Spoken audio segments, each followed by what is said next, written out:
அன்றைக்கு பாடலாசிரியர்னு ஒருத்தர் இருந்திருப்பாரு, பாடகர்னு ஒருத்தர் இருந்திருப்பாரு. அந்த படத்தை வடிவமைத்த டைரக்ஷன் பண்ணவர் இருந்திருப்பாரு. அவர்கள் பெயரெல்லாம் எம்ஜிஆர் எடுத்துக்கொண்டார் மாதிரி ஆயிப்போச்சு. அதத்தாங்க சொல்றேன். ஒரு பாடல் எப்படி வரணும், எந்த மைய கருத்தை பிரதிபலிக்கணும் அப்படின்னு சொல்றது எம்ஜிஆர் தான். எப்படிப்பட்ட பாடல் இடம்பெறணும், புரியுதா? அந்த பாடல் எழுதி கொடுத்ததுக்கு பிறகு அந்த வரிகள் சரியா இருக்கான்னு பார்வையிடுவாரு, அதையும் சரி செய்வார். அக்கறை, ஒன்னொல்லி ஒரு சமூக அக்கறை, இது தப்பா வந்துடக்கூடாது, இது தப்பா வந்துடக்கூடாது அப்படின்னு சொல்லிட்டு. அதனால அந்த மாதிரி இசையமைப்பாளர், பாடல் பாடலாசிரியர், இயக்கம் ஒருத்தர், 100 பேருடைய ஒத்துழைப்பில் சேர்ந்ததுதான் ஒரு சிறந்த பாடல்.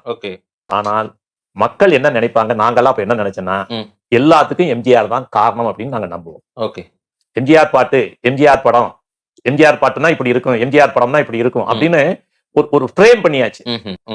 புரட்சி தலைவர் எம்ஜிஆருடைய ஆளுமை, அவருடைய அக்கறை, அவருக்கு தெரிந்த நுணுக்கங்கள் திரையுலகத்தில் எத்தனை நடிகருக்கு தெரியும்னு எனக்கு தெரியாது. ஆனா எல்லாருமே புகழ்ந்து சொன்னது என்ன தெரியுமா, அவருக்கு தெரிந்திருந்த தொழில்நுட்பத்தை போல் யாருக்குமே தெரியாது.